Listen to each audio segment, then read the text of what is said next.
You're listening to The Passion Project, a podcast based around entrepreneurship, mindset, and personal development. The Passion Project was created to help guide, inspire, and educate listeners while delving deeper into the minds of like-minded individuals. Please welcome your hosts, Dan Holden and Jaron Vels. Hello guys, what is up and welcome back to The Passion Project. My name's Dan and I'm here with my co-host, Jaron Vels, and today we are very excited. Today we have a man that has worked his way up from selling gym memberships for Genesis gyms to opening multiple ASN supplement stores and a couple different gyms to now founding Fitness Cartel, Success Cartel and Cartel Apparel. With 6 gyms and counting, Fitness Cartel has raised the standard on what gyms have to offer. With the goal to open 30 by 2027, we are excited to introduce Nathan James. Howdy, how you guys? I'm good. How are you, mate? Welcome to the podcast. Thank you so much for coming on. All right, I'm excited. So what are we doing? Let's kick into it. So what I wanted to do is I want to, if you're happy to, dig a little bit into, I want to lay some groundwork. So I want to do a bit of foundational stuff. So can you give us a little bit about your childhood, if you're comfortable, just tapping into a little bit like of your come up and how you got introduced to business and where you found your love for it all? No problem. So I'm a professional trolley boy. I don't like to brag. I was at Woolies pushing trolleys, cleaning the meat unit, working 3 jobs, single parent mum. We were raised poor, but we had lots of love. So there was I didn't get beaten up, and there was no like bad stories, but we were just poor. My mum's a beautiful lady, but we went through a lot of struggle, and I watched her cry. I'll tell you a story. That I'm going to get off track, but when I was a kid, I watched my dog get hit by a car. Yeah, and I cried for days because we couldn't afford to fix the dog. And since I've been little, I've always had that in the back of my mind. If something happens to my children, I need to be able to have the money to at least pay for them or something happens to my family. So I've got that's one of my big whys. But anyway, that's how I was kind of brought up to start with. And then when I was younger, I always wanted more. I always wanted to find, and I always knew that there was something bigger for me. And watching the people around me, I love them, but they were always struggling and they're not happy with where they're at. And I was like, I don't want to be like this. I want to be different. So me, naturally, I went out and I would try and find and get advice from anyone I could possibly get to help me grow. Yeah, that's crazy. I relate to that a lot. Like, that's like one of my reasons that I'm trying to do things in my life is looking around and observing other people from a young age and being like, there has to be more than this. Like, there's no way that you can just wake up, go to work every single day and just live your life on autopilot and, just die essentially. Like, it's such a boring way to live life. And just so you know, I retired at 30. You retired at 30? Retired at 31, so I was so bored. Had a big house on the water front Not house. even 31 yet. A little bit over. But yeah, I got to 30 and I went, you know what, this is cool. I was earning $400,000 a year then, which I thought was a lot of money. Yeah. Which is a lot of money. What was that through? That was from, I had a Genesis club. Yep. I was the club manager. I had bonus structures. I had dividends from that. And I also had 2 ASN stores. Yep. So I was doing quite well. And I actually did the Rich Dad Poor Dad course as well. Oh, right, okay. I paid $10,000. I didn't even get to speak to Robert Kiyosaki, but they work out how much money you've got, and they're like, "Oh, we can charge this guy $10,000. Right, he's young, he's gullible." Yep. And I never had money before, so I didn't need it. When I say I didn't need it, I didn't need to spend it and buy lavish things. So, and that gym, the first gym that I had, we lived upstairs in what was the boxing studio. Yeah. And I put every single dollar into it. In fact, we had baked beans and protein powder. Is all we had, and it was $1 for a loaf of bread. So it was a very stinky apartment. Wow. So you're obviously very passionate about fitness and everything. At what age did you get into fitness? Because did you get into fitness first and then get into business and then start owning gyms and supplement stores, etc., or was it the other way around? Man, I wanted to be Bruce Lee. Really? Yeah. No, I watched Bruce Lee movies, and I wanted to be a martial arts expert. And I looked at those dudes, and I actually thought I'd just get into training because I wanted to pick up chicks. Yeah, This is a cool industry. In fact, one of my mates said, James, if you put as much effort into business as you do pulling chicks, you'll be a billionaire one day. So listen to me. That's good advice because you can't, like, managing that. It's not, if it doesn't bring money in, then it's probably not a good idea to focus on it. Yeah.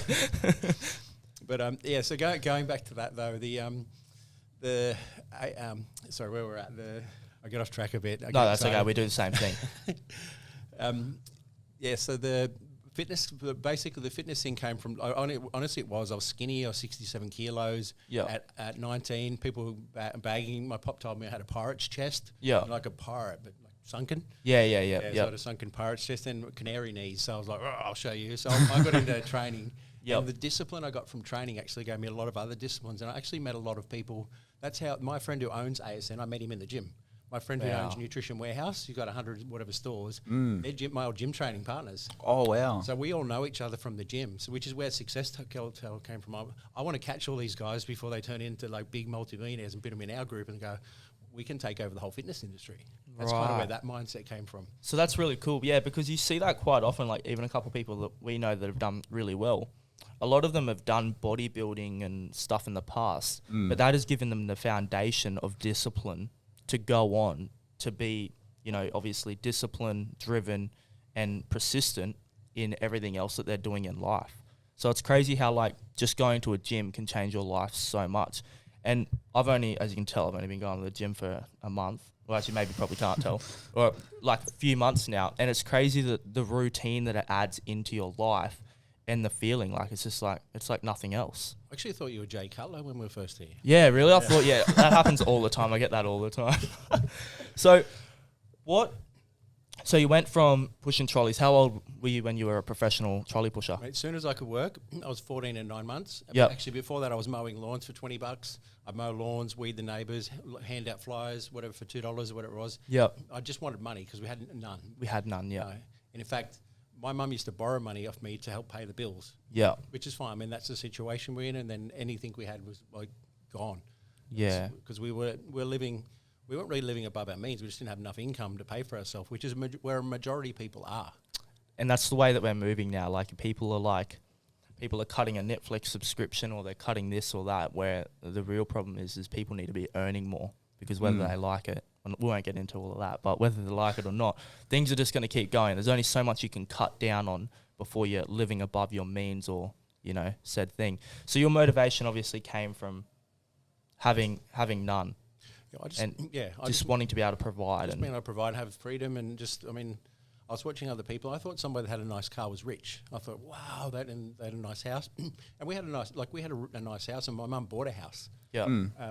And which on a single income, but all her money went to looking after the house, and she was at work all the time. So I had my two brothers were raised by me. Yeah. And so as soon as I was old enough to babysit, I was babysitting. So school was not a priority. I repeated, I think, year 2. And then at school, it wasn't for me. Like, I couldn't start to focus. I love metalwork. I love any of that tech drawing and that sort of stuff. I the hands-on type stuff. But I don't even still know what the Pythagoras theory is. I've never used it. Can't even say the word, so I relate with you there. Pie. So at what point did you kind of switch from like really wanting to train just to be a bodybuilder and then getting into sales? Because they're two very like kind of different things in their own respect. So what was kind of the catalyst? Was it a person or a specific mentor? No, well, the training kind of started because I wanted the martial arts stuff, and I used to do martial arts for quite a bit of time, and I thought it was cool. I wanted to be like Bruce Lee, and then I was watching Van Damme and all those guys that look fit and jacked. I'm like, I want to look like that. It's cool, pull girls, do that sort of stuff. And then one day I was working as a storeman, and then my ex did helped me get the job. And then, because I had to write a handwritten letter, and even my English wasn't very good at writing. My handwriting was terrible. So anyway, she got me a job there, and then it sucked. Like, it was a warehouse, early mornings. I was watching the clock, wanting to leave. I hated it, absolutely hated it. This really sucked, and I couldn't wait to I didn't want to go to work. I had sick days. It's like, it's when you got no fulfillment. And I was like, God, it's got to be more than this. I got a job in real estate, which really changed my life, because Fred Andreessen at Cardiff is where I started, in Newcastle. And he was kind of like a father figure to me. And he's still a person I respect. But getting in that industry, and then the discipline from training, because I still trained, and I never quite made it as a bodybuilder, but even though I look like Ronnie Coleman. Yeah, I was going to say, you're looking pretty good, mate. You're looking pretty good. The friends and people that I was around, they were like into training, and they were business people. But they were business people. We didn't realise they were business people. They had the discipline and drive. But then working in real estate too, we'd go to real estate seminars, and then I did this training, and I'm like, oh, this was kind of fun. I did the course 7 times. At 20, I started there at 19. At 23, I paid off my first house. I paid it off in full. Wow. Yeah. So I put all my commission straight in, and then by the time I was 25, I had 3 houses. Wow. So I just put all my money into it, and what I would do is I'd go and work with tradesmen on the side and learn how to tile, plaster, even wire up my own house, and then I got my mate to Terminator at the box. So I'd learn, and this is before YouTube, where you actually had to go with people and they'd show you. Yeah. So I'd be a labourer, and I'd work for free with people, which is what I say to people. Like, a lot of people don't want to put in the work now. But they want the reward. They want the fire and the heat from it, but they don't want to make the fire. Everybody wants the reward. Oh, I mean, like, everyone wants to have a nice thing or be financially free or whatever, but I mean, what the people that have it and the people that want it, there's two things that separate those, and that's exactly what you're saying, which is putting the work in. I want to be Michael Jordan, but I can't even play basketball.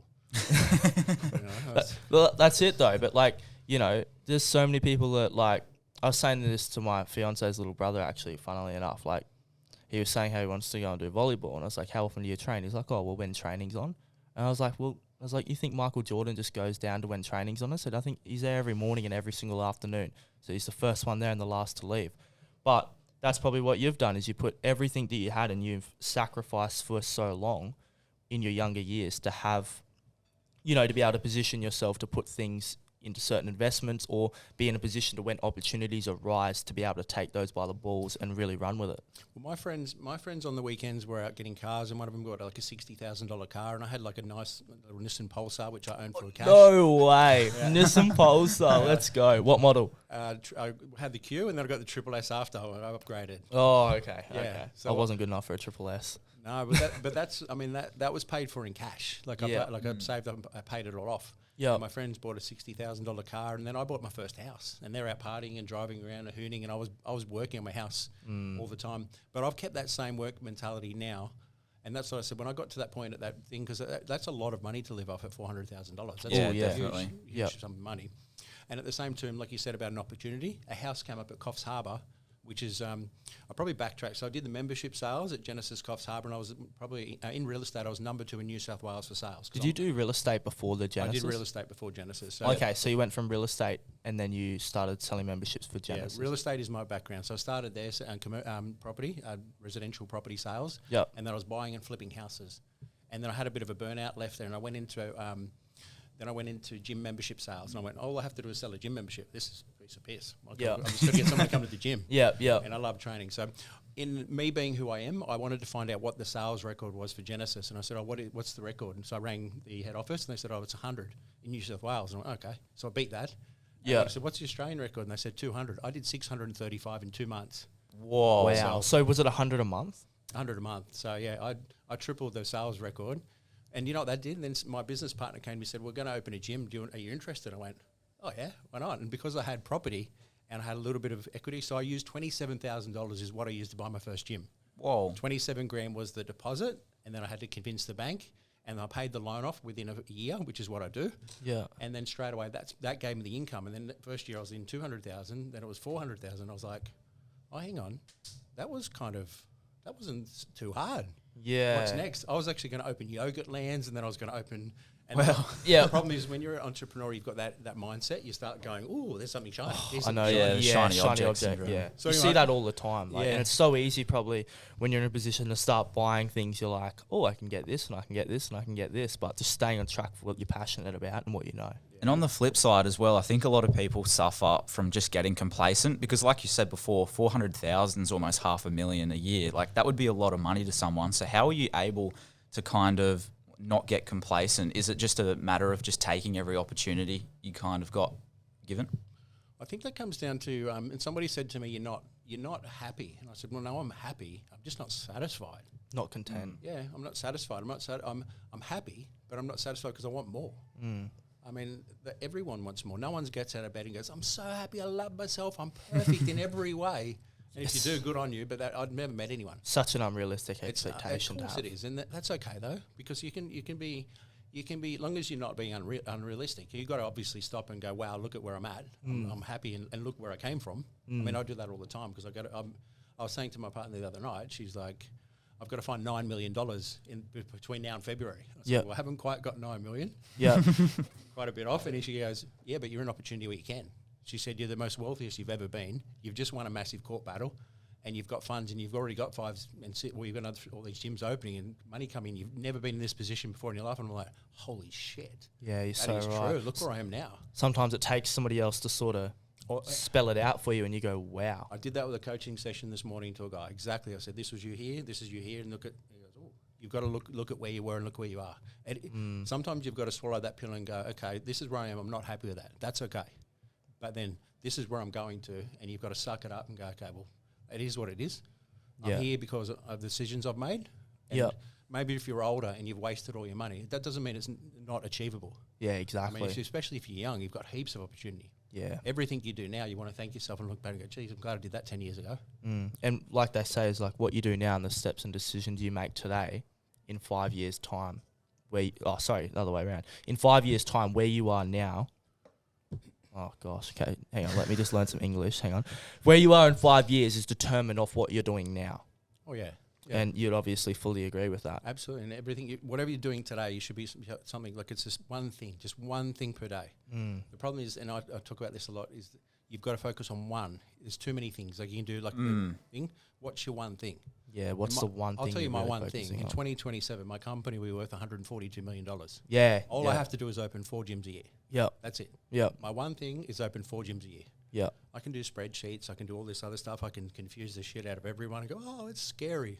And it is scary. But if the one thing is, if I was a soccer player or a football player, my job is to get that ball in that net or over that line. And then you work that out and then you work backwards. Now, what do I got to do to get that? Yeah, I've got to train, okay? The analogy you said before about the volleyball. Okay, I've got to train 6 days a week. I've got to do this. That's the other part. That's the process. But the one thing is what you're going for. And that doesn't have to be like mine. Like mine's a big head. If I miss it and I finish at 100 million, I'm sure I'll be upset about it. Yeah, but you won't though. Of course I won't. But you won't. I don't even need $100+ million. That's for our team, and I'm going to share it with my group because our group, I've got the best group in the country. Like we're flying. We've got a superstar team. I want to talk about that. So, obviously, do a bit of research on guests, and you research the business that the guests are doing. So, I looked at reviews from gyms, and I looked at everyone's reviews from gyms. And I'm not just saying this because I'm sat here either. There is a clear difference in reviews from gyms for Fitness Cartel than there is any other gym.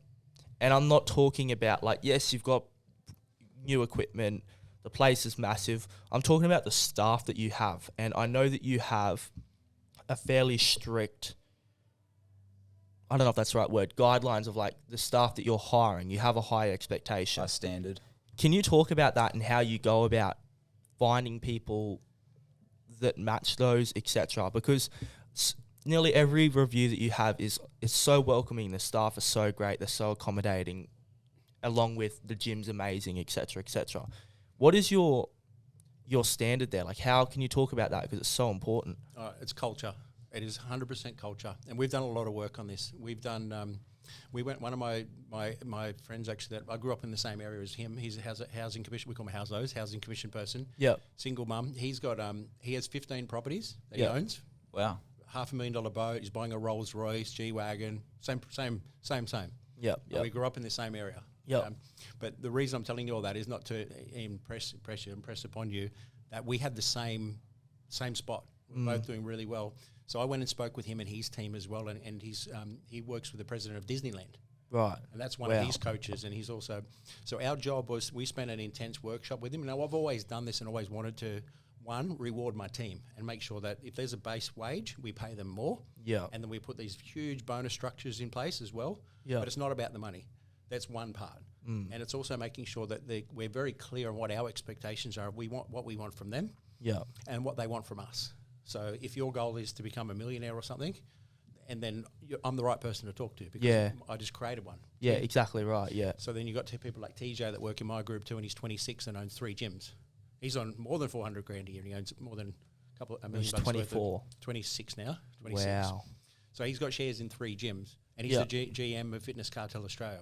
Oh, wow. So there's a huge opportunity for growth. So the people that are coming in, because in our industry, people want to grow. They want to improve themselves. That's why you're in a gym to start with generally. That's it. Yeah, that's it. And the other thing is making sure that we're really clear on what our culture is, because we have people that are coming in the door that, I said the example just yesterday, a lady comes in the door with her daughter. That daughter might have been suicidal and she's got depression, and that mum's dragged her in the door to get her to change her life. That person, every single person that walks in the door, we need to be careful that we're giving them 100% service and go, how you doing? And give them greeting and whatever we can do to make sure they're comfortable. Yeah. Because one thing that you'll always find in the gyms that we build is that they're comfortable. That's part of our motto, is it needs to be comfortable. The way it's built, the way it's structured, the way it is, the greeting, even the people behind the reception, it's got to be comfortable. I know I'm pretty huge and intimidating, but that's why I work at the front. Yeah, I sort of got a bit scared when you walked in. I thought we're going to have to extend the doorway and like... Arnie is my dad. So that's so true though, because like when we walked in here as well, even like how not like, do you want a coffee? How many gyms offer you a coffee? Yeah, that's amazing. We walked in. Oh, do you want a coffee? You guys here for the podcast? Before we're even in the door, I'm still in the car park. I got people saying hello and greeting me, like friendly. It's just such a different vibe too. I've been to a couple gyms. And I've never experienced anything similar like that. And you got a supplement shop inside of the gym. And you know what you said too about the greeting and stuff too. Like my expectation from me though is like if the toilet was blocked the other day, so I'm in there with a plunger, I'm unplunging and fixing the toilet. That my expectation is if I can do it, if I'm doing it, then you should be able to do it. Like it's exactly. If you're in even we've had people with the ladies that work for me, their car's been hit by someone. I've chased it up and sorted it out and helped them outside of work because that's how I was raised though. Yeah, lead from the front, and the thing is, and I think I said this to you on Instagram. The thing I noticed about you is you're doing well, you're expanding quickly, and it's really cool to watch. But you're not sitting somewhere just doing like you're not sitting in Hawaii with margaritas with your feet up. Like you literally got a hard hat on. You're sitting out. I can't remember what gym it was you were building. It was a little while ago now, maybe 4 months. It seems like you're opening a new one every week. But it was like a couple months ago. You're sitting out the back. Your desk is just some old piece of furniture that you found in there that you've dragged out the back, and you're sitting on a milk crate on your laptop working. Oh, no. Like you're in there working. You're not, you know what I mean? Yeah, no, that was my good one. I found a chest of drawers. Yeah, and I found a milk crate. Normally it's a box. Yeah, that's what I think cool. It was a box, and then you made a joke because you're like, oh, I found a chest of drawers now. Yeah. And it's funny because you got the McLaren parked out the back, and you're sitting there on a milk crate with an old chest of drawers just working on your laptop. Yeah, the McLaren's not a practical work ute, by the way. Just saying. Is that your daily? No. Right, okay. Because I've seen a few stories with Jonathan. You're like, Jonathan's all cooped up in there, and you're like, you're all good, Jonathan. He's like, yep, I'm all good. You got stuff everywhere in there. Yeah, we had some apparel to drop off. I had to go to Bunnings a few times and get out like a dolly and stuff, and I was like sitting in the front and a paint can. I'm like, someone wrote, you really treat that guy. You're like that guy that'll end up viral on TikTok because you're trying to fit something that doesn't fit in your car in, and someone's in the Bunnings car park zooming in on you, being like, what's this bloke doing? Wasted all his money on a McLaren. Now he can't fit anything in there. Something dumb. I've got a question about scaling. So, obviously, you're scaling at a quicker rate than I've ever seen some gyms open. How do you go about choosing your locations? Oh, the experience. I've gone through and I call it the 11 commandments or 11 checkpoints of things. And Grant Cardone does it as well. It's like it's got to tick all the boxes, and if it ticks all the boxes, then we do it. Yep. And you can't, because I've opened gyms in Surfers Paradise and there wasn't enough car parking, and I've had stuff in Rockhampton too, and I know if it doesn't have the car parking, if you're going to have a gym like I do, which has thousands of people, and you've only got 10 car parks, the numbers don't work. Yeah, you're going to have a problem. Honestly, going to the gym sucks. And if people that tell you they love going to the gym, probably love it occasionally like I do, but generally, 4 o'clock in the morning, if you're like me, and it's like sucks. But once you get there and you finish, it's like, so glad I did that. So getting to a gym and having no car parking, and you're thinking it sucks already, it's raining, you're like, oh, I think I'll have today off. And then you're joining the closest gym to your house. And it's the resistance as well. It's like, because that's just adding more, like, because you already don't want to do it, right, like you said. So trying to remove as much resistance between that is crucial, and that's a car park. Like, that's even a problem we have at ours. Yeah, the car park's always full. Yeah. Like, there's literally 10 parks right out the front. There's a bigger car park across the road, but it's like more resistance to even go to the gym. Yeah, it's like anything. If it's harder than it needs to be, it makes it harder for them to come. Yeah. So what is those 10 requirements? 11 commandments. 11. Yeah. One's the car parking, high vis location. There's rent parameters as well. Yep. And then generally a big population of like people close by within an area. Yep. So that you know you've got the drive, kind of like McDonald's do. Yeah. Because you need to know whether people are driving, and I do a lot of that stuff. I used to we kind of guessed it before, or we'd drive around and do it, and then I'm looking and go, hang on, this is kind of getting a bit serious now. Honestly, the position we're in at the moment, it's unreal for me. Yeah. As in, like, I still can't believe it. And it's the thing that people have to realise is it's achievable. It's very achievable, because I always said, my mate I caught up with the other day, he's special forces, and he says, I've got like the special forces mindset of like, we're going to battle, and everyone's got bigger artillery than us. They're all planned, so I'm going like, we're going to be more planned, we're more structured.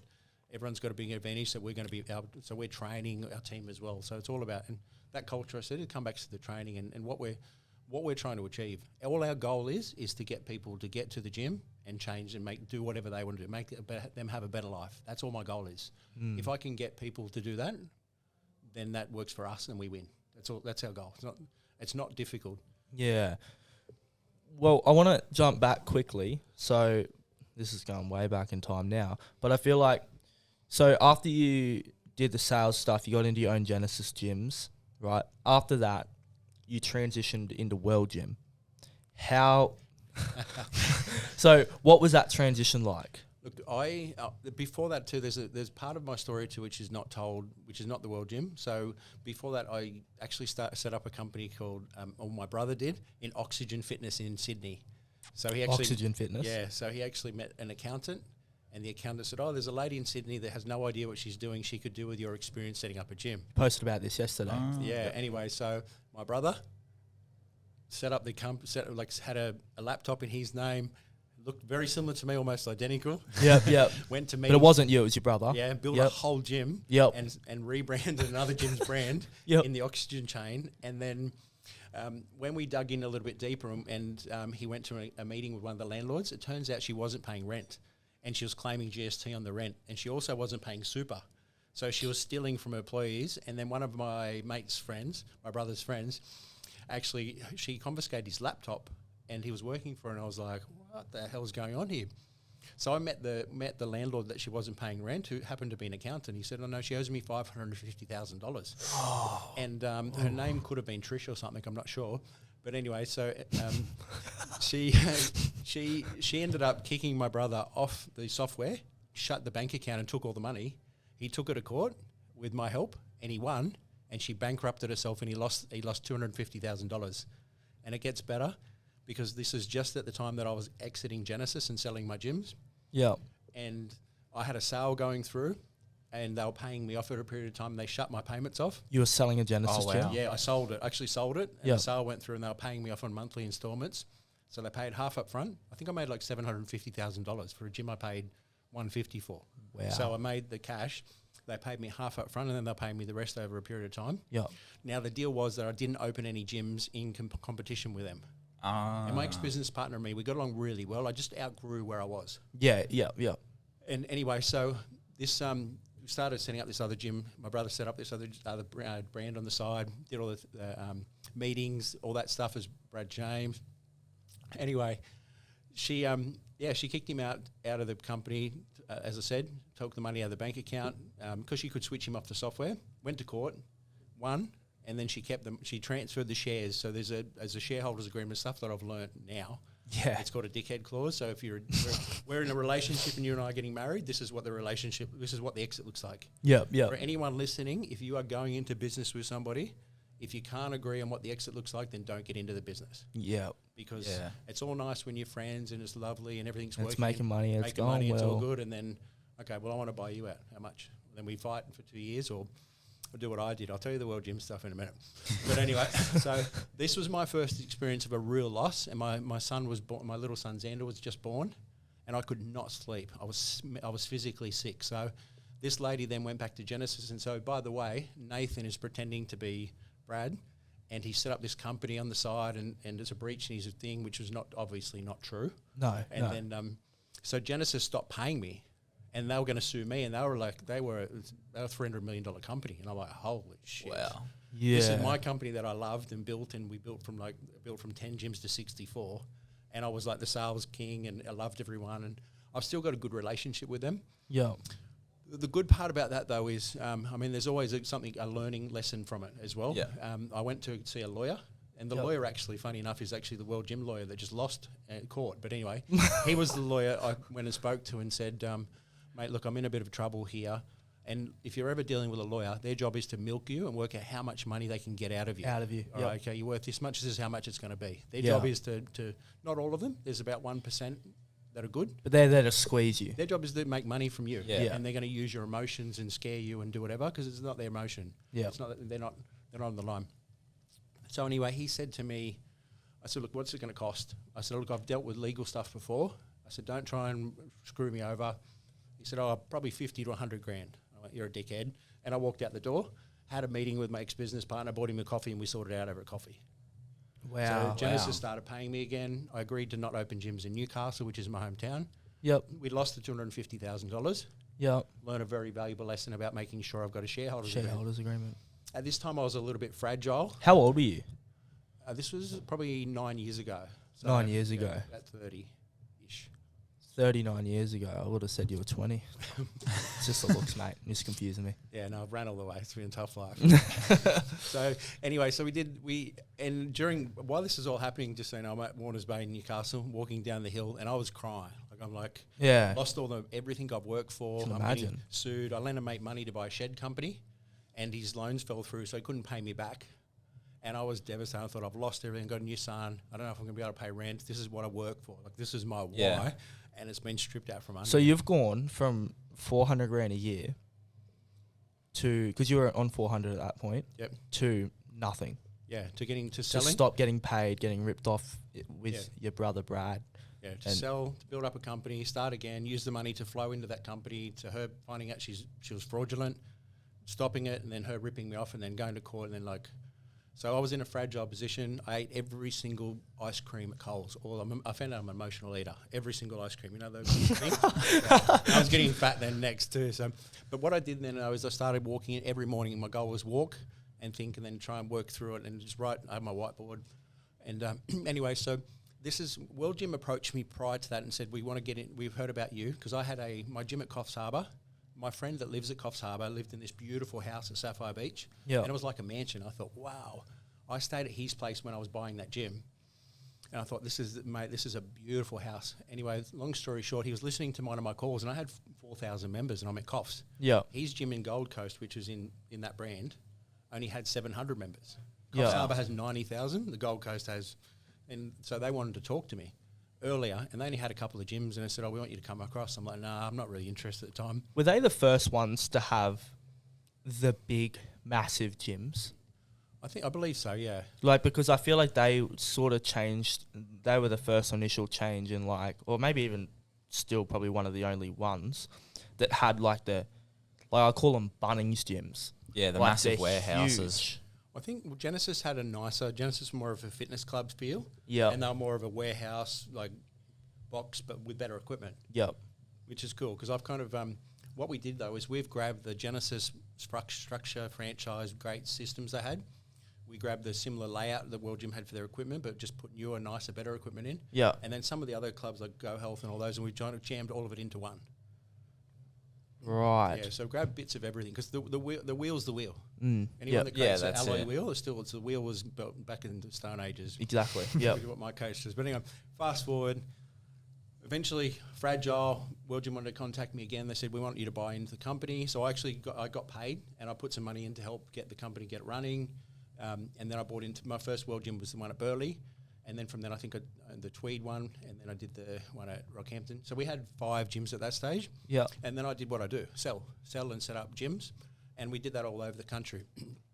So we started to butt a few heads at the times though, because my job's selling, but I'm selling fitness and I'm selling health, and I'm not, I think if you're an old school person and you're like, "Oh, sales, you're going to try and," I'm selling fitness. And when I sell someone into opening a gym, I am going to make sure that in all my power that they're making money. Exactly, yeah. And I did that with World Gym. I would actually go to the World Gym franchise ones, and I'd stay in their gym, work with them, stay there, pay my own money to stay in hotels and stay with them, working from day to night to make sure their gyms were profitable. Yeah. Which is why a lot of these World Gyms now are coming to me to try and rebrand and come over to us, which is cool. But I'm like, that's another conversation. But Yeah. it's just that, you talked about the why and the culture. That's how I am. That's how I was brought up. Yeah. And I'm not selling somebody a franchise. I want them to open a gym that's going to fail. Yeah. Yeah. That's not me. I couldn't sleep with that. So anyway, we went. We started butting heads a little bit because I started growing and opening a lot of gyms really fast, and my gyms were opening with a lot more members. Yeah. And sales. My background is membership sales and sales. Plus, I've got I'm not lucky. People are attracted to me, and I'm attracted to people that are go-getters. Yeah. And I'm a go-getter, and I'm not a big, scary bodybuilder with no brains. I'm a bit of huge bodybuilder with a little bit of brains. But, Yeah. but I mean, I attract people and they're like, well, they want to see, they see what we're doing. And then the TJs and all those guys that are doing really well, of course. And he met me at Genesis as well. He used to do air conditioning ducting. Yeah. He couldn't get an interview with the club manager, so he came straight to me, and I trained him, and he's still with our group now 9 years later.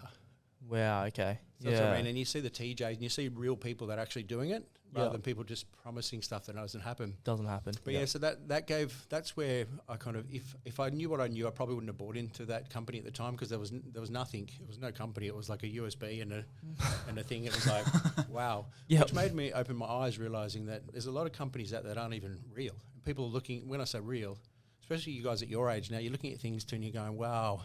And like I did, I'm like, someone owns a big gym like this, it must be amazing and almost impossible, but it's not. It's not really. Yeah. I mean, if I like listening to me now, you're going, oh, hang on, that's kind of like my story. I wasn't given money. I didn't get money. Yeah, exactly. I made it. I made opportunity. I created value. I got a thing where, and I tell this to Jaren all the time, right? Like, you see like a P player driving a nice Mercedes, right? The next year. Or you see them, they got a nice watch, or you see a guy in a supercar or something like that. And it's just the common, we always naturally just go to, oh, they must be lucky, or they got rich parents, or it's family wealth or anything. I got this thing where I make a conscious effort to be like, congratulations to them. They must have worked fucking hard to be, and I say this all the time as well, like, good on them. I bet they worked their ass off to get it. It could be mummy's money, I don't know. But it's just that, because I feel like it creates like this barrier in your mind of like, when you put people on that pedestal of like, oh, they got that because of this. And it's just, I feel like it's a comforting thing for yourself to make you not feel like you have to work for it, or that they're in a different position and that's why they got that. Yeah, well, no, it's an excuse for a lot of people. It's an excuse, or it's a reason why they've got that because of this. Yeah, but then you're 100% right. When I said to you I retired that first time, and by the way, that was the most boring time I retired for that 4 weeks. Was terrible. 6 weeks. 4 weeks. Yeah, I was at cafes. My dog was super fit. Like I was just walking. Like you can't go from being high energy to like retiring. It wants to retire anyway, really. Yeah, yeah. But anyway, back to what I'm saying. So the Millionaire Mindset book is exactly what you're saying. The saying my mum used to say is money doesn't grow on trees, and I'm like, money does grow on trees. I tell my kids, we plant money trees. We plant one here. Plant one here. Yep. We don't touch it until it's grown, and then it plants up, and we keep planting money trees. Because if you've got that mindset, money doesn't grow on trees, then it doesn't for you. I'm saving for rain, or it's going to rain. You're going to lose all your money. It's that subconscious conditioning from. And one I used to find too is, so you see a fit person walking through a shopping centre and they've got abs and they've got their shirt out, and they're like, some fat guy goes, and oh, look at him, poser. The big guy walks through with no shirt on, and it's like, oh, that's all right. That's what I mean. Like, if you've got that mindset and you see people that are... Wow, that is so true. If you see wealthy people, right, and they have generally wealthy children, because you've got a different mindset. Like I've never allowed... We don't talk about we can't afford that. Like Robert Kiyosaki. We can afford it. We're like, we just want to work out how we're going to pay for it. How can we afford it? Yeah. That mindset of like, oh, look at that poser. Well, you're meant to, like you said, you are blocking yourself. If you're thinking, oh, look at that dickhead in the supercar, well... Maybe he did work hard, and that's what I mean. You're like, oh, well, you'll never get a supercar. Exactly right. But if you're like, oh, wow, how did he get a supercar? I might go and talk to him, actually, and see what he did. Then you'll learn. You've just gone, oh, I've gone from this is possible to how do I do it? It's just that thing of like, not because so many people are scared to reach out to people because they just create like even reasons. And I'm saying this because I even did that, right? But I'll tell you why I did it. The reason I did it is because I believe in like the jab, right hook, right? Is provide value to people and then ask for something back, or before you ask for something, or, So I wanted to like come down and put the booth in your new gym that's opening, right? Because I wanted to get you on the podcast, but I wanted to go put my booth in your gyms and whatever else first, right? And then I ended up breaking my ankles, so that didn't end up going through, but we'll be there at the next launch. So that's why I didn't reach out to you, because how long have I been? I've been talking about it for a little while now. Yeah, like quite a few while. Months. And just the other day, I realised that I've had so many guests that I've wanted to reach out to, and then I've sort of like, I haven't, because I've just like created something in my head where I'm like, oh, this, like, no, I'll wait until I do this, or I'll wait until I get that new camera so it's better quality, or this and this. And the other week when I messaged you, I was like, no, shut up. Like, just fucking do it. And I just sent you a voice message, and you replied like 2 hours later, and you're like, sweet, let's do it. And I was like, so I've been sitting here for like 6 weeks going, fuck, when should I do it? And then I do it, and you're like, yeah, cool, let's do it. Next Thursday? I was like, shit, all right, let's go. Yeah, man, it is funny how that happens. You've got, I mean, there's a lot of people out there that really want to help people too. I guess the only issue I have with people that come to me all the time, and I get them every day, which is cool, and I like helping people, and which is why I made the Success Cartel course. I thought I'm going to send that to people, and if you really want to, it's $200. It took us 6 months, and there's like about 20 hours of everything that I know, and we just recorded during COVID, and I thought I'll put everything I could think of, and I'm like, well, if they're not going to invest that little bit of money into their time, like that. I mean, my time being away from my business is $5,000 a day minimum to do that. So why wouldn't you just put like $200? People probably spend that on a meal or out. And if it's got all the equipment, and I think, well, here, try the course and do that sort of thing, because it's like, it's also, then I can see that person, then I'll actually sit down and go, give them time and help them for free if I need to, just so that I can give them value, because I like helping people. I do get a kick out of it. I can tell. My mum too, like the reason my mum didn't have any money as well is because she would give it away. She still gives it away. As soon as she gets money, she spends it. And I love my mum. She's going to kill me for saying this, but she would get groceries and give it to the neighbours. Like the neighbours had no money. We ate tripe one night, like the inside of a cow's lining, and milky sauced it because that's all she could afford. Yeah, and my mum would just give money away. Or say, the neighbours need some eggs. I'm like, well, we've got no food. Like, and we'd get Salvation Army, like the gifts and stuff from Christmas, and I watch my mum just giving everything away, and I like giving, but you can give to people, and they will take, and they'll just take. So you've got to be careful, because you've only got a limited amount of time, and while you guys are young too, and you've got heaps of energy, like I said, to that one thing, is it adding value or is it subtracting?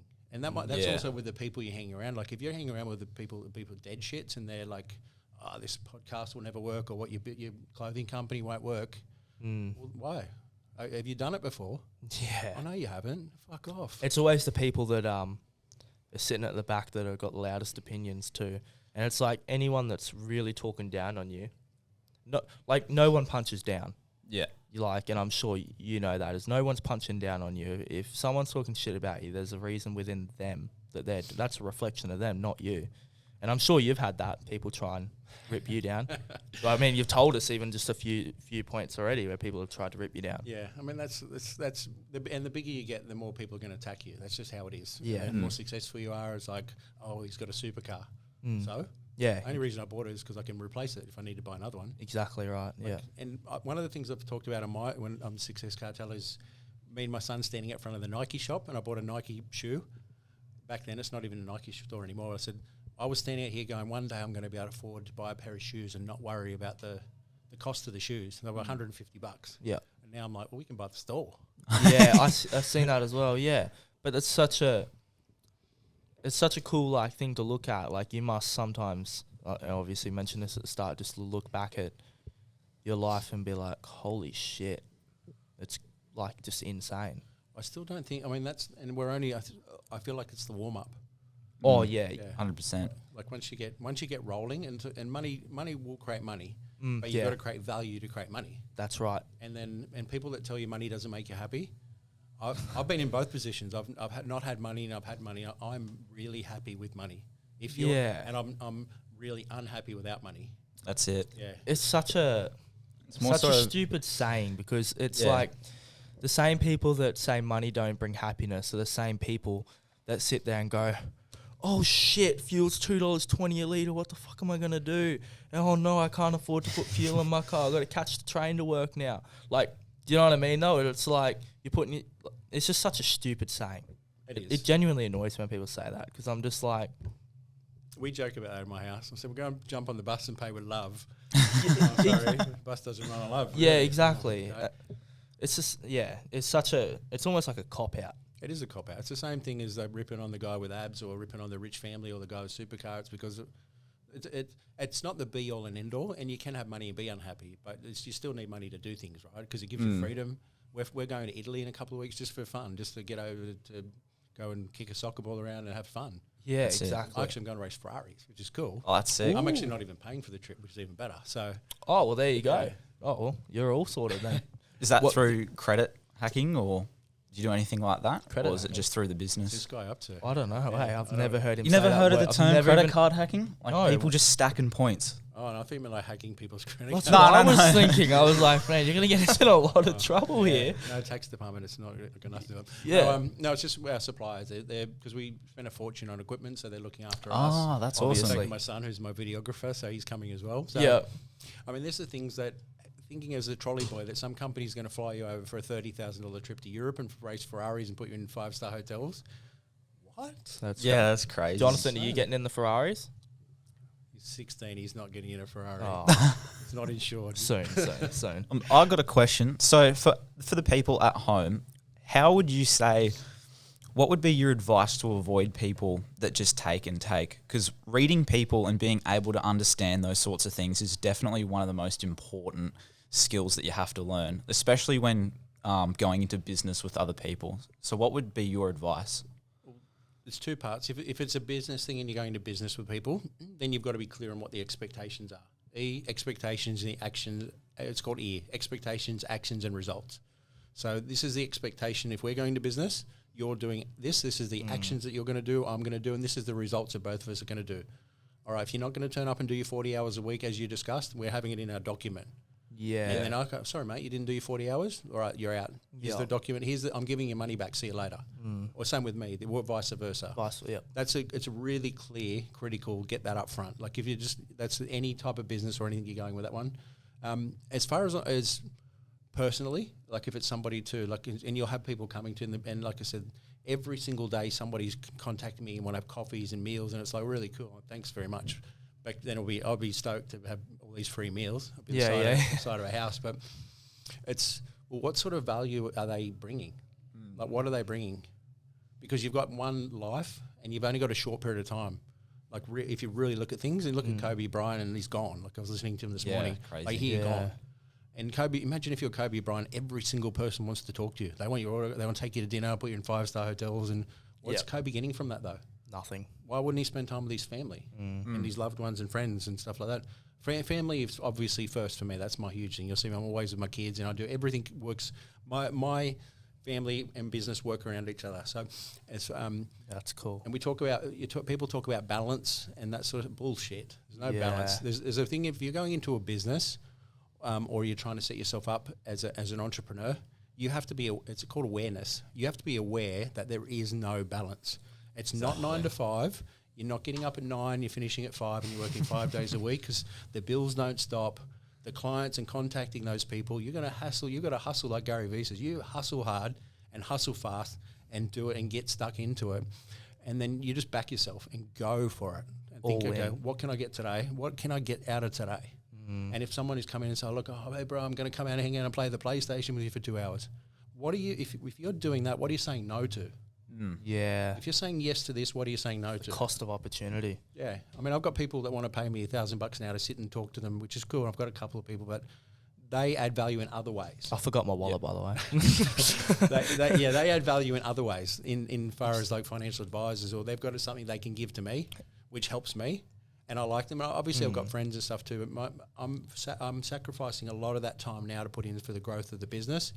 And then that helps grow. Like you just, the more you put in now, the better it is. The faster you grow. Have you found yourself previously in the past having problems with doing that? Because I think that may be one of my problems. Is like I don't know what it is. And it's honestly one of my biggest downfalls. I've talked about this before. Is I have this like desire to want to see everybody be as successful as they can, and Jordan can I just want everybody to do well, especially the people around me. So does my mum. But it's such she wants to give everything away. It's such a double-edged sword because it's good, but at what point do you wind back and be like, right, I'm putting more time into other people than me, you know? When you're saying yes, what are you saying no to? If you're saying yes to doing something or going to help someone fix their car, yeah, could you be contacting those people you're meant to be contacting, or me 6 weeks ago? Yeah. Or whoever it is, or Will Smith that you didn't call and say, hey, Will, we can get you on the podcast? And he goes, yeah, of course you can, bro. Yeah. I actually missed his call. Better call him back after the podcast. No, that's, in serious note, what if you're saying yes to something, what are you saying no to? I like that. Yeah. That's good. I find it very interesting how you were speaking about the work-life balance, because this is something I've heard recently as well on a few other podcasts. I think the way that society has gone today, especially with all social media, everyone wants something really easily and everyone wants that work-life balance, and they expect, like, everyone's looking for passive income. They're looking for drop shipping, businesses they can start with no sacrifice, no initial risk. So yeah, I find that very interesting that a lot of the people who have actual, like, real success, I find, are actually all for, like, the bit of the hustle culture. Okay, so you're going to take advice from? Yeah, that's Well, it. that's it. Yeah, that's it. Yeah, if you want to find people that are successful, you go talk to Michael Jordan and famous sports stars, and look at what they do to become the way they are. That's or the person that wants to be like me, like, I want to be like Michael Jordan. Okay, I don't want to play. Yeah. I want to train. Yeah. I want to be Jordan. I want to be billions of dollars. Yeah, I want to have Want his that net work worth. It sounds so simple, but it is. Like, it is, and everyone wants to drop shipping and that stuff, and people are very successful. But the ones that I know, like, they hustle hard and they're researching. That's and the thing it. is, they've probably got a normal job, and then you work outside of that job, because a lot of people, like, throw your job away and do this, and I'm like, okay, well, good luck throwing your job away. Where's your money coming from to buy your stock? That's exactly right. Yeah, I mean, I've always worked multiple jobs and then tried to use the money, and then if I've got debt, pay down any debt. Yeah. And then whatever I'm trying to do multiplies. So if I'm getting money, I want to multiply it. I'm still thinking about the other things you've said. You've, like, stumped my brain. It's good. I love it so much, like, knowledge and stuff like that. I got another question about kind of the business model side of things. I notice a lot of gyms tend to go for the franchising standpoint. So what made you not go for franchising? Well, Genesis franchise was great, and I was a great franchisee, and I followed the manual to a T. The next brand I got in didn't really have a franchise model, and it was like, make it up as you go. We have set it up as a franchise, but we're company owned, most of them anyway. The problem with is people can't do what we do as successfully as we do, and our gyms make a lot more money if we're running them anyway, because we do a better job. We should, because we're the master franchisor. In fact, some of the company master franchisors can't even run gyms, and they're losing money hand over fist, and they're selling franchises, which is insane. So if you are buying a franchise, you've got to look into the disclosure document. It just tells you what happens. And I mean, speaking of because the last franchise I was in, I actually got kicked out, as I was one of the 3 owners of World Gym Australia. Yeah. And Benny Elias, the famous rugby player, me and him own a couple of gyms together. And I used to collect his footy cards at school. Anyway, he rang me one day and goes, I want to open a gym with you. Open a gym in your brand and at Rockhampton. He said, I've met your 2 partners, Dumb and Dumber. He said, I don't want to open gyms with them. He said, this is when The Apprentice is on. He said, they'd be fired. He said, I'll do a gym with you.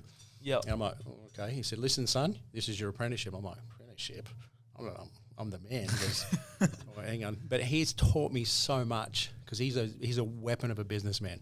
Wow. And I watched him when in that gym sitting there, and he sold the building for 6 million or 8 million or something. And I'm like, wow, at the stage I'd never seen such a big contract for one thing. And he said, oh, no, they just sold this one for 163 million, 8,000. I'm like, holy shit. Okay.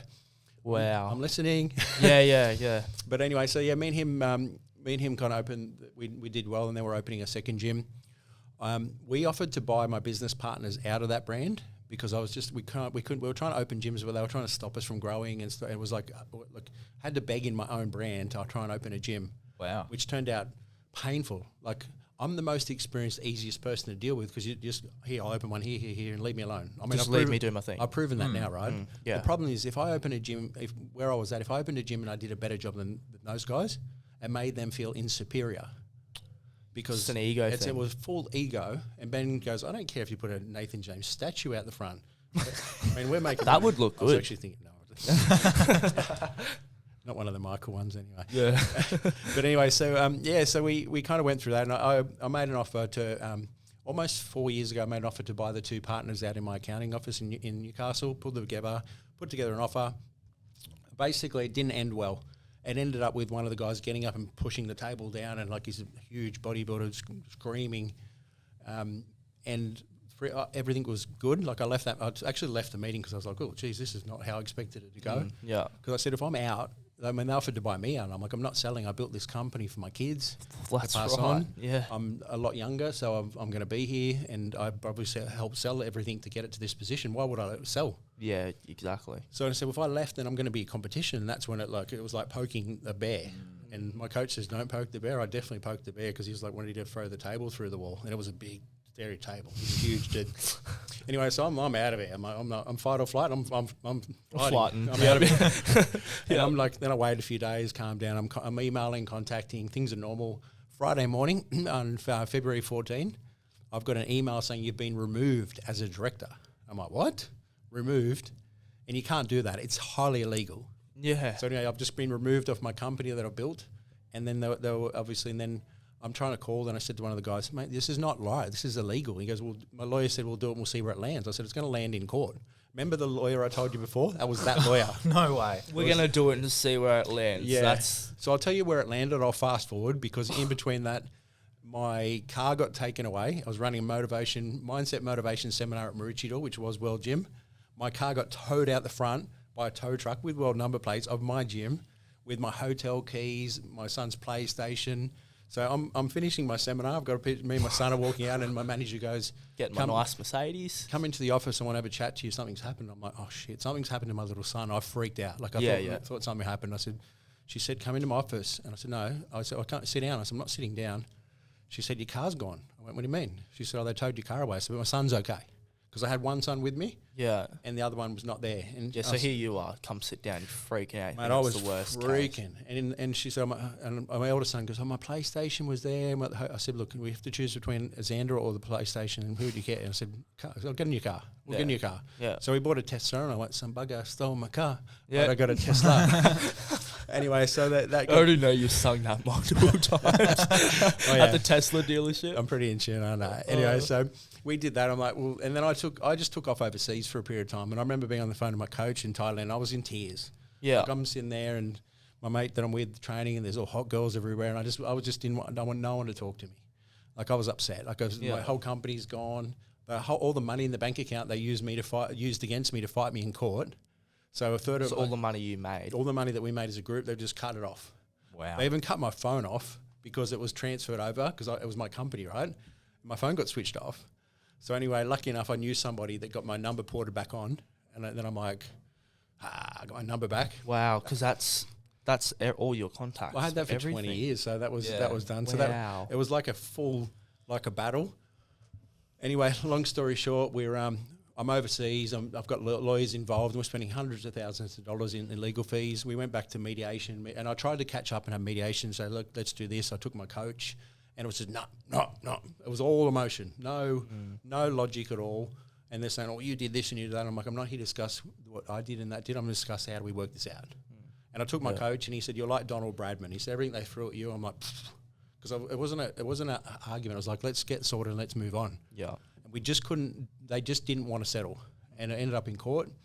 We mediated before then, which meant they had to pay me a sum of money. Yeah. And then they paid one payment, and then they asked for an extension during COVID. I'm like, this is not a loan. And we're not friends. Like, it's not, hey, bro, here's a few $1 million. I'm going to lend it to you. Don't worry about interest. It's COVID. I'm sweet. Hey, bro, mind if I swing you that $10 fuel money next week instead of this week? So my gyms are shut, and they're asking for extension. I said, no. So then my gyms got terminated, all the franchise agreements saying you've breached this, you've breached that. And because it's a franchise, which is when you're saying the franchise, my staff are getting things saying we're closing your gym down and taking it off you. Yeah, wow. So anyway, I've got a boardroom similar to this, and I've got everyone in the room, and I said, my team, my owners that group, and I just had a board down there, and I said, look, that's me on that wall, because they were basically picking off the partners and divide and conquer and scaring them, saying we're taking your gyms. Nathan's done this to you, and Nathan this, and like you said, and they're really smoke and fire, which I wrote on the wall: smoke, fire, facts. And I have me down there. I said, see that wall? That's where I am. That's where I'm going. No one else is on that wall at the moment. I'm going to talk to you guys, and we're going to get all the facts. We're going to call the lawyer, and we're going to get sound advice. Do you agree? Yeah. Boom. Now Nathan's in control of the meeting. Yeah. And it was one of those things where I didn't know what to say in the meeting. I went in, I was just on fire. And then I got everyone aligned, and we called the lawyers, and we got the facts. And basically it turned out that they forced the guy in one of the last World Gym that I owned to buy me out for double what I put in within 12 months. So I'm like, oh, this is pretty cool. Yeah. Me and TJ got out of that, and then the termination of the franchise agreements, we took them to court. We were suing them for 10 mil. They backed down. I had to pay them some money, and I got out and I got to rebrand a couple of my gyms. Because you own those as franchises. Well, no, they're mine. They were franchises then. Yeah. But I own the franchise, so now they're just our gym. Yeah, okay. Anyway, so we've got we managed to get out. So just keep in mind they didn't pay me, but I had to pay them to keep my gyms. Yeah, wow. And they still had my money, and that was a separate matter. Wow. So all this is going on. I've rebranded my 2 gyms. Can't imagine the stress. The night I rebranded my 2, the day before, I've got a call saying if you continue doing what you're doing, something's going to happen. And I'm like, can you do what I'm doing? I didn't tell Grace, my partner, because I'm thinking, I don't want to scare her. Anyway, next morning, I've got a Tesla at Broadbeach, and someone poured petrol all over the Tesla and around the corner and lit it like a wick. And it was on the news, and the whole Tesla, like it was on fire, and it was all over all the news, national news. The house was nearly lit on fire. My son sleeps in that room, and I was like pissed. I'm like, okay, I'm not sure who did it, but it's very coincidental. Yeah. Anyway, so all this is going on, and cars getting lit on fire and all this stuff, and then just constantly people calling councils about my gym with New Zealand accents, which I don't know who it's a New Zealand accent, but it could be anyone. Suspicious. Anyway, and just it was just ongoing, just petty stuff. Yeah, anyway, I've got support groups and people who I work in with a tech group, which is a coaching group. Anyway, so we've gone through this, and this is going on. Legal battles, 450 Friday, breach, legal letter, bills, hundreds of thousands of dollars in legal costs, and I'm in the unknown territory. Like this is not my thing. Yeah. So no, I've actually video recorded lots of these parts of the story of me going to lawyers, meet the mediation, and bits and pieces on my life story, because I look back at the emotion what I was showing at the time, and I've got a video of me offering to buy them out, and I was like, yeah, and then I've got me nearly in tears, got being kicked out of my company. Like I was like, it was like insane, full on. So last Friday before, we had a district court judgment. So the judge heard the case finally. Yeah. After years and about $200,000+ in legal fees. You don't get a judgment straight away. So I'm waiting, and nearly 4 months later, I'm thinking, when's this judgment coming? And all of a sudden, my lawyer goes, they're calling the verdict on Friday at 2 p.m. I'm on a flight, aren't I? And I'm landing, and then I got a message saying, congratulations, you've won. I'm like, well, what have I won? I won. Like they had to pay me in full for everything that they owed me. Yeah. Plus interest and cost and interest on the cost. So they lost. Basically, they've gone into. I've given them a bloody nose, and this time I've broken the nose. It's like, it's just a bully tactic, and I don't do well with bullies. I don't like the bully thing. Yeah. And it's. I mean, it's, as you can tell, it's emotional for me now because it's still surreal. Yeah. Oh, I can imagine. Is that when you messaged me and you said, I called you when you were at the airport? I can't remember. I was in a haze. Yeah, right. So that must have been then. Could be. So it would have been on Friday. You called me like, I'm just at the airport now, about to jump on a flight. I was like, all right, sweet, let you go. So Grace organised a congratulations dinner in the boardroom at Aspley. I'll give you a passion project congratulations. Got the soundboard. So Grace has organised this congratulations. There's a big black table. It's a white table. She would have black tablecloth. Says congratulations. Yeah. I walk in and party poppers, and I'm like straight into Bruce Lee mode, thinking, oh no, someone's got a hitman squad against me. This is too good to be true. And there's congratulations on the table. I'm thinking, who won? What win? And that's me not stopping to think. I was actually like, who won? What did we won? And it's like all our team are there, because all my team have been like, I mean, there's been just stuff going on like insane, like trying to get rid of staff and hurt my team and hurt the family, and just things people don't realise go on in business. Well, generally they don't, but I think it's like having a crazy ex-girlfriend, but having 2 of them that are hooked up on too much estrogen and testosterone and got the He-Man complex of I'm the king of the universe and I'm better than everyone. Yeah. Not saying that's them, but it could be like that, Yeah. So that would have been that would have been hard for you though, because of how much effort you put into building that culture and that whole thing with the gym, and then have people trying to rip that down. It is, and the good thing is that because we put that foundation of culture in. Yes. When I did go in and get to say I told kind of people what we were going through, but I couldn't tell anyone because there was obviously a privacy confidential thing. The culture was it's Nathan. It's our brand. We are the brand. Yeah. We are the brand. Fitness Cartel is us. Yeah. It's not a big giant. It's not an American brand that is not owned by Australia. We own this company. We can Family make owned. decisions. We can look after. If I want to give my team a pay rise, if I want to take them out to dinner, like I like celebrating my team, and I like celebrating our wins for our team. Yeah. And stuff like that. So, and I've even given one of my team a BMW once we hit 2,500 members in a gym. Yeah. And things like that too, just to help celebrate. I mean, I can make that decision. I don't have to talk to two other people that all they care about is themselves. I can go, okay, well, I'm a caring, giving Yeah. person like you said you are. Yeah. So now I can give. I can Yeah, give whatever that's I want. And guess cool. what happens? We just go, Well, yeah, like, because little things like that, like, you know, however much that BMW costs, imagine the drive that gives them, or just the feeling of like being appreciated. Like, one of our core desires is just the feeling of being appreciated and acknowledged. yeah. So that would just do wonders for the business. And funny you mention that, because a lot of the decisions and things I make are based around the Anthony Robbins 6 human emotions. Certainty, which is why people get married and they're comfortable and they stay in the same job. Uncertainty too is also why they separate and they have fights and all, they have affairs. Yeah. But people like the certainty, uncertainty as well in work. You've also got significance. So for me, I like being significant. I like having a nice watch. I like having a nice car. It makes me feel good. Yeah. My mum, she doesn't like any of that stuff. Right. Who's right, who's wrong? Yeah. No one. No one. Exactly right. It's So each to their own. You've got, that's when you look at people and you go, okay, well, and then the other things are like love and connection. Some people you've got people in your team that love the appreciation. Yeah. When I gave that guy a check and I gave him the BMW, it was like, I'm like, are you happy? I didn't read him. He doesn't he doesn't want to be significant. Yeah. He likes being appreciated, but he doesn't want to be significant in front.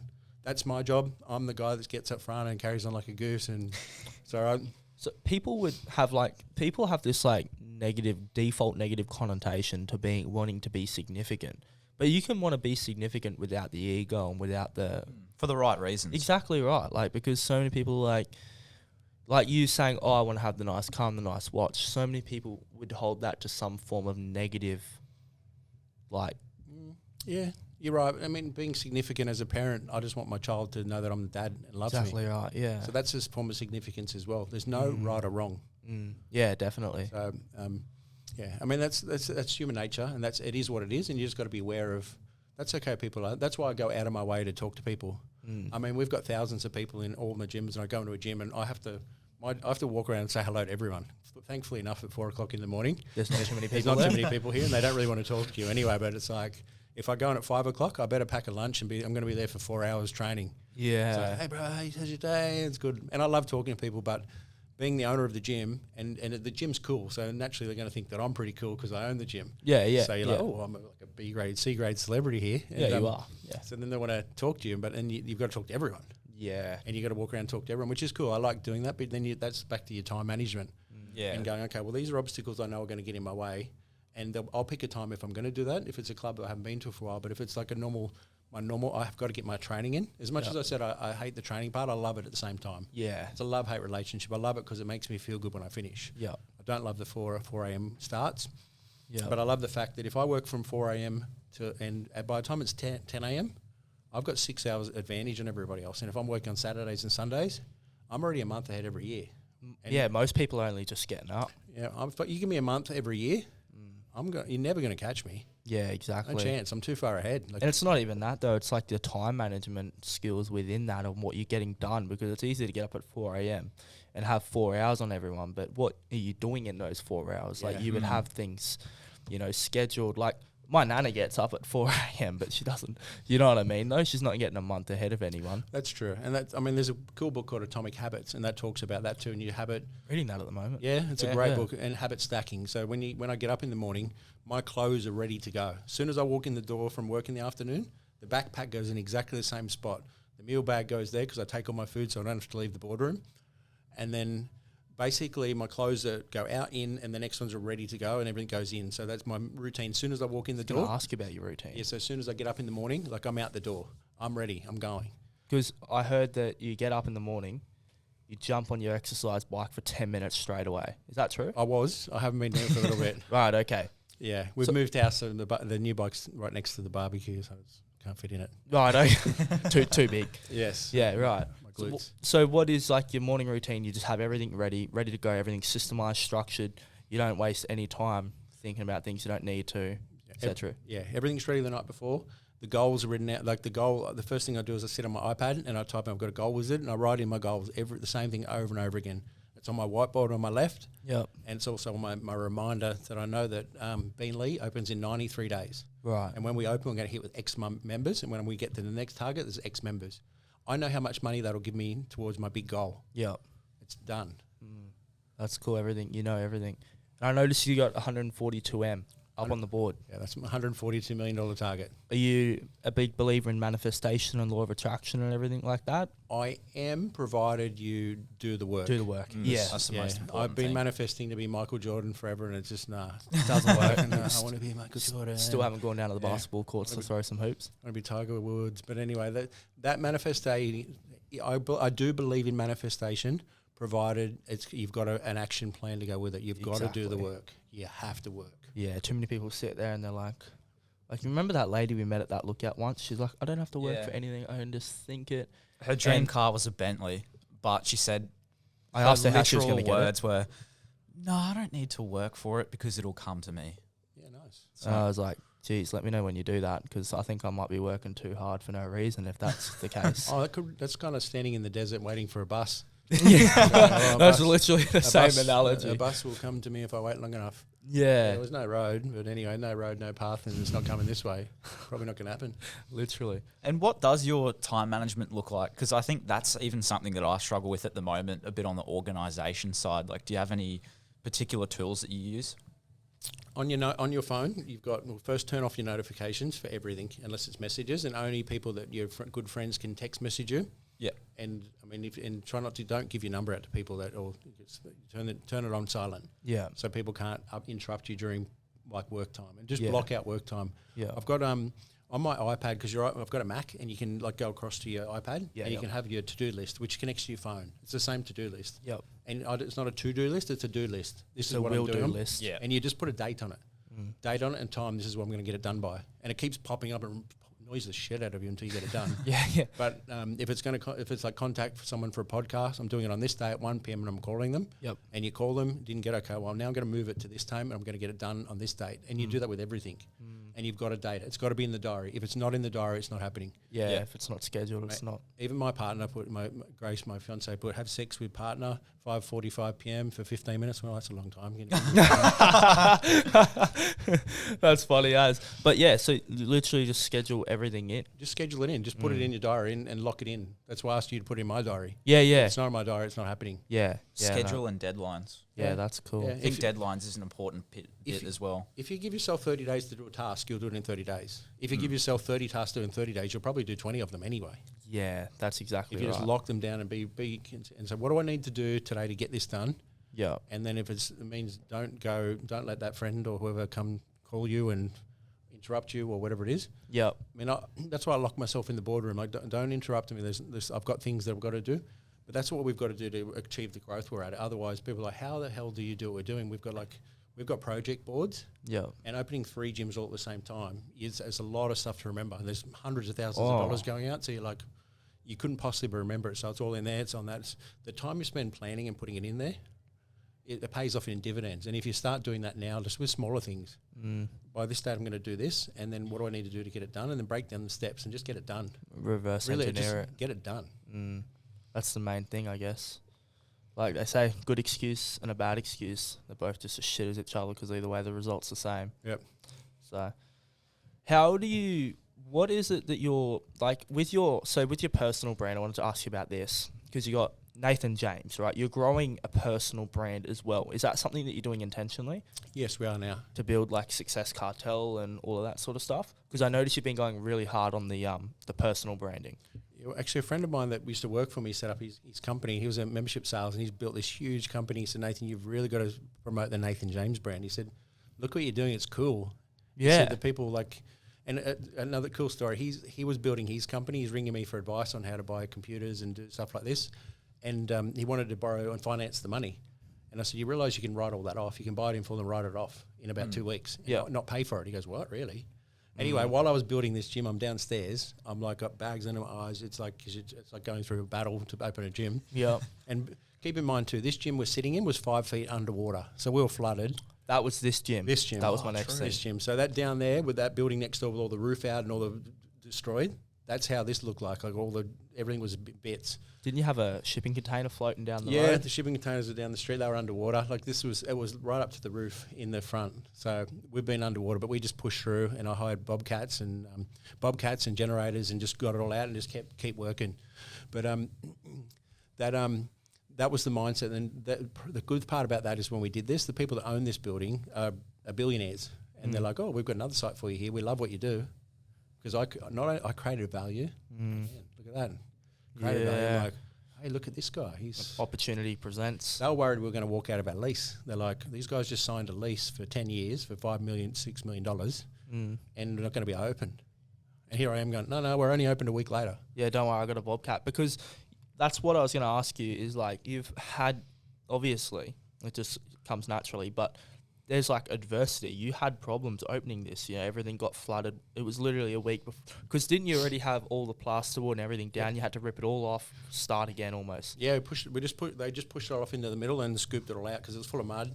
Wow. Yeah, out the back, all the mud came down into the building. Yeah. And it was full of mud. Like, it was just stunk. It was disgusting. And you had equipment things as well. Like on the launch day, the equipment wasn't showing up. Yeah. You'd almost think that I just stalk you, wouldn't you? And it's funny because these are things that I just push, you roll through. Exactly. Like, you don't even see that as a thing. Yeah, if you're a general in the army and someone's shooting at you, you're like, they're shooting at me. Yeah. No, shoot back at them. Yeah. Like, someone shot 4 bullets here. I don't know. We were over there blowing them up with a tank. Yeah. When we were opening, the dumbbell rack didn't turn up. Yeah. And so the dumbbell rack it's 24 meters long. And then we've got all these dumbbells on the floor, and the dumbbell rack didn't turn up. And then we're like, oh shit, we've got no Olympic bars. So nothing to put, we've got 20 Olympic bars missing.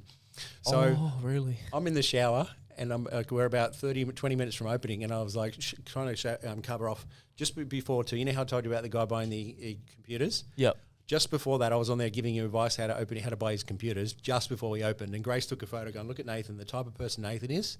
His gym's open and all this is going wrong here. He's on the phone giving this guy advice. And she took a photo and sent it to him. That's funny. That's when the Nathan James brand, he said, you've got to grow the brand. But anyway, so my COO, I've given him my credit card. I said, I'm going to jump in the shower. Call me if you need. Anyway, he's driving down the road to get Olympic bars. And I said, I've got the company on the phone for the toll to bring over the thing. So basically, I'm in the shower and I was like, the music's on, I'm dancing. I'm like, this is hilarious. This is so funny. You're like, everything's going wrong. In the shower. Well, you can cry, you can laugh. I'm like, oh, let's laugh. Anyway, straight on. Then they're like basically the dumbbell rack arrived out the back. So I'm racing out the back, got the forklift. I'm unloading the stuff of the forklift and I'm like, oh, go. Anyway, through the others, people are walking. Then I'm like, oh shit, we've got to do the countdown. Oh, we're about a minute late. 5, 4, 3, 2, 1, go! Yay! And then I'm like, boom, out the back. The dumbbell rack's getting loaded up. I'm in the other door, and the guys are taking the bars off, and they're putting them on the thing as people are walking in. I'm like, yeah, we did it again. That's awesome. And then it was all done. It was done. Yeah. Wow. So that's crazy. Like, because I remember when I was following you on Instagram and all of this flooded. That would have been pretty substantial, bit of a kick in the guts. Well, I was at Ellie Beach. I actually had a holiday, and we were up at Ellie Beach, and it was 45 degrees. That's what you get for having a holiday. Mate, it was, beautiful. I'm doing Instagram videos, and my brother's here who was working on site, and his caravan, he goes, my caravan's underwater. He goes, stop being a dickhead and posting photos of how nice it is there. I'm like, what do you mean? He goes, mate, it's flooding. I went, nah. And anyway, I flew back at 9 o'clock because I couldn't get a flight back. I got back at 9 p.m. I was here on site at 11 p.m. Full disclaimer quickly before we continue as well, this was not covered by insurance. No, not covered by insurance. No, because it wasn't functioning yet or something. And plus it was a flood water, not storm water. Storms through the roof and flood waters, dirty water. Your brother should have got up there with some axes or something. Could have helped you out. Oh, mate, it was trash. But yeah, so that was just something we had to push through. And like I said, you can whinge again and go, but you probably saw the video. I'm like, we've got 2 choices. We're going to cry and complain, or we're just going to push through. Yeah, it's not what happens to you. It's how you react with what happens to you. Exactly. Yeah. Yeah. I just want to make sure we're not going over time on your. I've got 20 minutes. Oh, beautiful. Yep. Yeah, cool. No, that's all good. I just want to make sure we weren't going to get into your accounting meeting or anything. That would be bad. Yes, I don't want to go to my accounting meeting. So, what is some advice? We'll have to wrap up soon, but what is some advice you have to younger people out there that have a goal that seems super unrealistic? Like the younger you, what would you tell the younger you? The younger you, I try and get him to go and talk to the older me and say, what did you do? What shouldn't you do? Yeah. And find out that the things not to do first. Yeah. Because there's a lot of lessons in learning lessons in what not to do. What not to do. Yeah. If you haven't got access to that, I mean, there's people that are generally trying to do what you're looking to do, unless it's like Elon Musk. Yeah. But if there's something that you're trying to achieve, someone's probably done it before. Yeah. And then why you don't have to recreate the wheel. Why not copy and try and look at what they're doing, or even talk to them and get advice from them? Because a lot of the people, like myself, we want to help people. Why wouldn't I want to help someone? I mean, there's people that obviously don't want to help people and they're a bit guarded, but if you have a look at a lot of the social media guys and all the branding guys and experts, like they give all their content away for free. Yeah. Like my Success Cartel stuff, I'm just putting it all out there for free and then getting people. The cost of the course is nothing, like really. The cost of the course is not even for you. It's for them to make the investment and the promise to themselves, because people do not value free things. Absolutely. Imagine if you handed out gym memberships to people for free. Imagine if gyms were free. You'd have 100,000 people would be signed up and 1,000 people would rock up. Yeah. Because people don't value things that they get for free. That's exactly what I say to people. I don't give free memberships to people because I know they'll do that. If there's no value attached to it, it's not worth anything. Exactly right. If you know a Louis Vuitton bag's worth $5,000, you're like, oh my gosh, I should look at that. But if you're looking and going, I'll just give you a handbag and go, oh, here's a handbag. You're like, straight away, oh, there's value in this bag. That's so true. Yeah, exactly that. Yeah. So you've expanded into Fitness Cartel. Well, you've started Fitness Cartel and you've gone to the Success Cartel, and then now you've got the apparel line. What is the goal there? You just the apparel? Yeah. We'll start off selling those bands, like booty bands and stretchy bands and all that stuff during true. COVID. That's I what need we a did. booty band. Yeah. I'm just imagining using a booty band now. You don't have to imagine. We can go grab one. Oh, geez. So no, that's kind of where that started. And then Grace started finding really nice apparel, like female stuff, because a lot of I mean, we're guys. I buy a shirt and I buy 3 of the same shirt or 4 exactly the same that's shirt. it. Agreed. And then how many of the shirts can you buy? Yeah. There's not many. It's not a huge market for dudes and stringers. Like it's all the same thing, but. Females are changing their crop tops and straps and stuff too. I don't even know what she does, but the stuff she's bringing out, we can't keep up with the demand, which is really cool. Wow, that's incredible. Yeah, and that's really nice stuff too. We've gone from the thing of trying to get people to wear it, and then people are now coming like, oh, we love your brand so much. And we stock it in our gym, all our gyms, because it flies off the shelf. So we give it to the gym members. But if you go to like Aspley or here, almost 50% of our members are walking around dressed in our apparel, which is cool. It's still surreal for me. I'll be That's like awesome, yeah. somewhere and I'll see one of our shirts and I'm like, yes, because I always wanted an apparel company. I went to Bali and copied shirts when I was in Genesis and got in trouble and went, I thought I could just get their Bali stringers made up. And we sold them all. Do you think that that's do you think that the reason it's doing so well is obviously, like, because I myself know this, like, quality's good, like, obviously, right? You have to have good quality, but that is nowhere near as important as the brand and the story and the emotion and feeling that they have while wearing that. Do you think that is also a lot to do with it? Is the whole, like, again, the community, the vibe, the story, the brand that you guys have created around this? Because your gyms have hair curlers. Is that right? Yes. And hair dryers and hair straightener, I don't know, and all that shit. Wow. Like, have you seen the bathrooms? No, I haven't. So the bathrooms, for anyone listening, anyone watching the video version, I'll put a photo up. The bathrooms are like 5-star hotel bathrooms. That's why not? Yeah, I know. I agree with you, but it's so crazy. And you got lights popping down from the ceiling. Like I seen an Instagram reel from someone. I think you might have shared it. And it looks like they're in a bloody disco room. You got like all these lights up in the ceiling and it's like going all different colors. I said to Darren on the way here, I was like, man, I love this guy just because he loves his lights and he's just put lights everywhere. That's like my favorite thing about the whole place. It's good. It's different. And if you have a look outside the door, there's a DJ booth. We've got a full DJ booth. That's the most expensive DJ booth in the world, but I'm going to have the lights up there. And imagine just your training. Like we're just trying to take something that's not so much fun to do and make it more fun. And then people there's a lot of people that don't want to go night clubbing and stuff too, but then this is like a thing. It's you get the people, because not everyone comes to the gym to be a bodybuilder.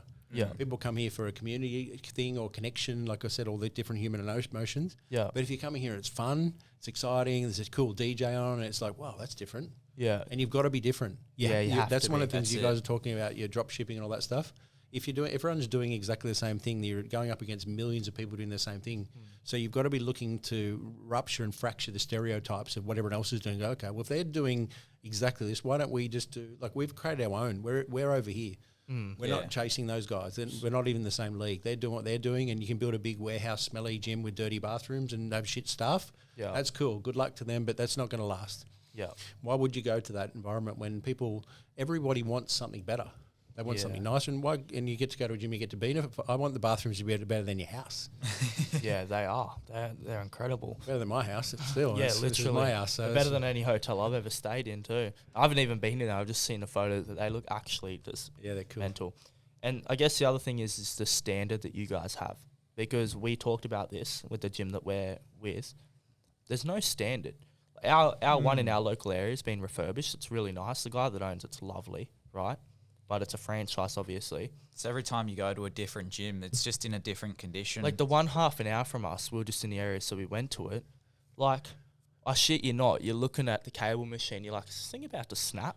Like, there's rust on the bottom of the cycle machine. And the paint's coming off the machine. And it stinks, it's gross, it's dirty. And that's one thing I noticed about you guys is you have a standard across the board of what everything will be. So is like obviously you'll maintain that, but like talk about sort of like the standards and the high standards you have, because I feel like, you know, you walk into a gym here, if you go to the Sunny Coast, you know that what you're walking into is going to be the same, if not similar, same standard. I've got a saying that we use, and it's demand what you expect and tolerate what you accept. So demand what you accept and tolerate. You get what you tolerate. So if you just let people let it go and do those sort of things, and you're accepting that, then you get it. That's what you deserve. Yeah, it's like anything. Yeah, if you hang around that bunch of loser people and they're like, "Oh, you won't do well," and then that's on you. You've got the choice. And same with our gyms too. Like that's the level of standard I set, because I think that our members deserve to walk into a beautiful gym, beautiful bathroom, beautiful service, because that's what I want. And we can give, and that's what our team want for our members. Yeah. And like you said, like people want that, and people are getting all fussy, and there's gyms opening on every single corner. Yeah. And there's a gym opening everywhere, and it's like, oh, let's open a gym. It's a great idea. But there's a lot of science that goes behind it, and there's also the surface level. It seems like a good idea. Mate, I drive a keyboard most of the day. That's all I'm driving. That's where I spend my time, on a keyboard and meeting with the teams and training our teams and working on what we can do better. We're always looking at what we can do better. Yeah. And I think as a human being or a business person or whatever, you should be going, what can I do better? That doesn't mean you're not good. That just means that what could you do better?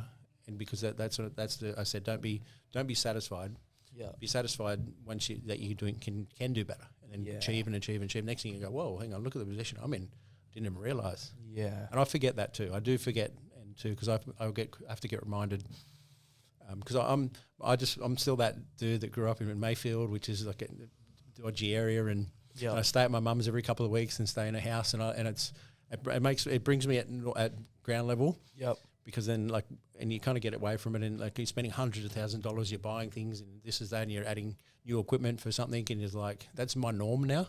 Yeah. So and it's hard because I get around people, I'm starting to talk about money and big sums of money, and they're like, oh, and they're talking like little small amounts of money, but then I've got to realise, hang on, that's not my audience too, which is something I've had to learn over time as well. Yeah.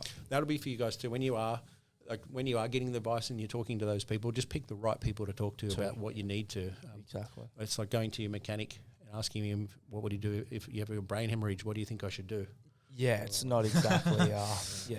Probably talk to a brain surgeon about that one. Yeah, that's what I do. Yeah, cool. Do you have any more questions? No, I'm all good. Man, it's been a great podcast. Thank you. Thank you, man. Appreciate you coming on. It's been an incredible episode. If people want to find you, have a look at the Success Cartel and everything like that, and I'll be checking it out. Where can they find you? Nathan James, Fitness Cartel. That's across all socials as well. Yep. All right. And you got gyms in Southeast Queensland at the moment? Yes, Maroochydore, Aspley, Beenleigh. You can't even remember the gyms he's got. Just jump on fitnesscartel.com.au. They're everywhere. And you're going Australia-wide? Yeah, we're going Australia-wide. Beautiful, man. So excited to see you. Thank you so much for, coming on. We really appreciate your time and everything like that. from me and Jaron, thank you guys for listening. Hope you enjoyed the episode. If you find any value, please let us know. Tag us in any social medias. We've got so many good clips coming from this as well. So head over to all our socials and Nathan's. Check it all out and support everybody. So thank you again. Also, shout out to Jordan for coming and helping us film. Appreciate that. Thank you. Anyway, that's it. Thanks for the episode. Peace out. Thanks, guys.